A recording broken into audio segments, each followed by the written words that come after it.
when you look at the visuals are like they're doing all the work of like telling the stories, and he's not like all up in the video just jamming and jumping around and bobbing his head. Like that's for the live show. Like let the video tell a story, like let the music speak, let it help the people understand the music better instead of just like jumping around and trying to be flashy with your grills and your chains and whatever, because all that fades. But the message never dies. So the message never dies. That's how it's supposed to be done. I mean, that's just that, like I said, new age thinking, because we should leave all that pretentious stuff in the last decade. Clearly 2020 has been about stripping everything back and showing like what's going on behind the curtains. So it's time for everybody to just be transparent, man. It's just the point. But I would not be right if I did not mention that I always go off about visuals, because while I understand the messaging and for you're saying you just want to put the message out, less of your face but more of the message, which I understand, but definitely we need visuals. As people, we want to connect with the artists. Like visuals really help. It really does. Just to kind of connect on a different level. For sure. And also another possible reason could be like visuals are kind of expensive depending on who you go for and the quality you're trying to achieve. So exactly. Like you could, like, that one video that you make today could like cost you so much more of the resources you would have like make more music. So man, like there's a lot of logistics to consider. So, oh man, no, I'm not here for it, because I just watched a video with I think it was like it's Mr. Easy and stuff, and they did a video all in the house, but basically just saying like people are recording videos on their phone. I know the quality is something that people are looking. Of course, people need that quality because you want to say this is my work and all that kind of stuff. But you don't have to put a whole video out. It could just be like a teaser. So just like a 30-second video, and that thing like keeps replaying. It'll make your replay value go up. Like there's just so many options, and then like social media is one of the easiest way to be seen because it's free. Nowadays we have Instagram Reels.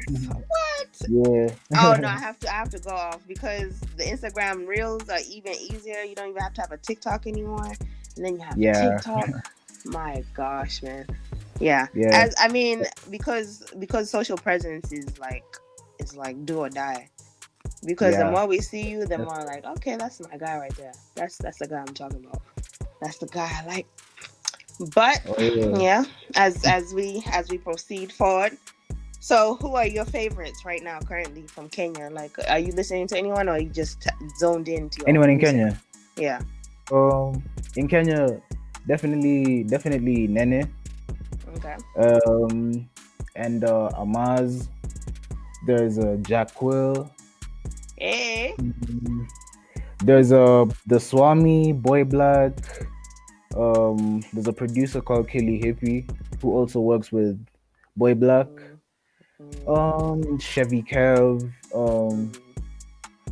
There's a lot of people that I'm listening to right now. If I don't mention their name, it's not that I don't like your music. It's just like, there's a lot of you, man. Like, y'all are awesome. So that is the problem and the solution, I feel. But shout out to all those artists that you mentioned. This is what I feel like. Kenya is just it's too many artists, man. It's way too many artists. For sure. Like there was something Nene was saying on another podcast. I think it was What Is This Podcast? Where he said like there's too many artists and not enough people in the boardrooms making sure that these artists get paid. So like in one group you'll find like 5 guys are rappers, and like one of them is not a T, like a producer, a booking agent, a manager, like there's no dynamics, it's all just one thing. So we need to Mm. start like creating an industry with a proper structure where it's not just about the artists, it's about the people working behind the scenes, making the artists what they are, making sure the artists get their royalties, making sure they eat. So yeah. Are you Yeah. ever like? Are you ever worried about the oversaturation? Yeah, I'm definitely worried about the oversaturation, and like there's way too much music coming out for you to even like consider following, because Mm-hmm. like there's so many talented individuals, Yeah. but like you can't listen to all of them at once. And also like not just like the talented individuals, but the people who just enter because it's the trend. Like people are making music, hell, I might as well just make music. But like okay, like I'll say this, like there's people who genuinely get inspired by other people to actually start making music, and I get that, I totally understand. But Mm. like you can't just enter music for the sake of entering music, because like uh, like you never know what might happen. And also like you might find something that actually discourages you, and you start asking yourself like, why did I waste all these years chasing this thing that I didn't even I didn't even Exactly. have passion for. I just chased it because peer pressure. So yeah. Lack of passion and just trying to do something that makes some kind of sense. And then there's some Yeah. artists out here that are super talented and then they don't even put stuff out. So I'm sure your fans are like, "What?" They were feeling that same way because Yeah. that consistency is also another thing I've seen. There's a lot of people out and then they'll be out for like a full year. You'll just be hearing from them for a full year, and then the Yeah. next year they're like, What happened to this person?" Yeah. Yeah. It's it's weird. Yeah, it's crazy. It's Yeah. crazy. I really just the Kenyan artist scene is like one of those things I'm really interested in it because I love music. I know Yeah. the potential that is in Kenya is so many dope artists, so many. But it's a lot. It's gonna take a lot of work for it to translate like Kenya really needs it to and wants it to. and Yeah. and down to just the radio stations and these places, like how much attention are they giving to artists. So it's Yeah. tough. Yeah, it's tough, definitely. Yeah, but I always say like never. I always say don't get discouraged or anything like that. But Yeah. I'm just putting out the reality of the situation. But For as sure. we go back to your mixtape, Mhm. why are you thinking of putting your album? Like, when are you going to do an album? And if you do an album, are you going to put it on like Apple Music and all the other platforms?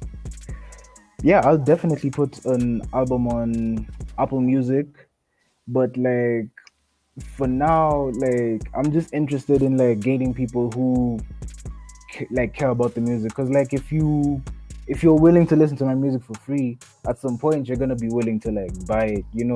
So Exactly. yeah, I just want that like little like, I don't want to call it fan base because fan is such a yeah, it's such a weird word. I don't like using fans, right? Like listeners, supporters. Like I want to create that base of listeners and supporters who will Exactly. consistently listen to my stuff, who'll probably even come to a show in the near future. Okay, not near future, but in the future. Yeah. But like yeah, like have that and have people who are willing to listen and people who are like willing to pay. So yeah, as we like slowly start venturing into that space of like paying for music stuff. So, how old are you? I'm 20. I turned 20 in May. Oh, you have time. So, how do they feel about artistry? Artistry. Wow. Yeah, I want to know because you're Okay. 20, so you're young. So hopefully you don't still have dictators, but maybe you do.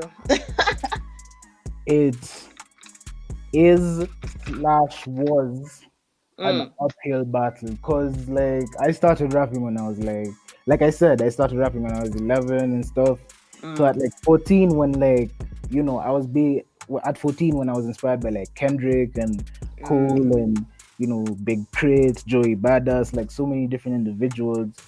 I decided, yo, let me take this seriously, like, and really like make music that speaks to the soul, because like, like I'd definitely been through some like situations that made me feel like, yo, I don't think anyone gets this, but like when I listened to them, and it was like, yo, like in one shape or form, it may not be the same, but like you guys get it, like you guys understand. So, like when I listened to them, that's when I actually started to have like purpose in my music. Before, it was just because it was fun.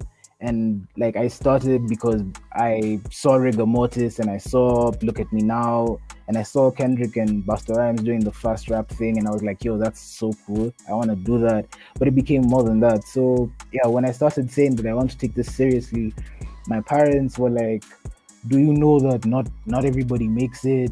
Yada yada yada. The whole loop when you're trying to be an artist in Kenya. And like I'd be told things like, some of these artists are engineers, yada yada yada. Some of them are they're not just artists, some of them have degrees. And like I was like, yeah, I mean, that's cool and all, but like that a degree doesn't warrant your knowledge. Basically, it's like saying you have a license to have an opinion. And really, really, especially in the world we live in, we don't have a license. We don't need a license to have an opinion. And Exactly. like I really started like soul searching and just reading up on certain things and like philosophy and stuff. And like something someone called Sully Breaks put out like a spoken word that said, you know exams are society's metrics of telling you what you're worth, but you can't let them tell you who you are, because it's the same society that says abortion is wrong but looks down on teenage parents. So it's like, at the end of the day, like, you can't really win with these people who don't even care about you. They just care about how they want to perceive you in their head. And Exactly. it became a whole thing of, let them perceive what they want to perceive. I'm gonna be true to what my calling is and what my purpose is, which is just making this music. And like, yeah, like it definitely made me like have the spine to actually back up everything I'm talking about, and just be and just keep growing. Like, yeah, my dad never used to be on board with it, but like now it's like, like he recognizes, like, especially my mom and my dad collectively, they just recognize, like, no matter what you do, you're not necessarily gonna stop this guy. So yeah, because yeah, I have to admit, I'm a stubborn kid. So Oh, yeah, okay. But yeah, 20, that's, for you to feel like this is your purpose and to be standing by it, that's something that they had to like feel like, okay, at the end of the day, he is being very persistent about this situation. So yeah, yeah, it's dope. yeah. It's dope. Thank you. But yeah, of course, parents have that moment of, what are you doing? Like, I didn't raise you for you to be an artist. You're supposed to go to college and go to uni, and you're going to get that engineer degree, and you're going to take care of us. Yeah. You my know?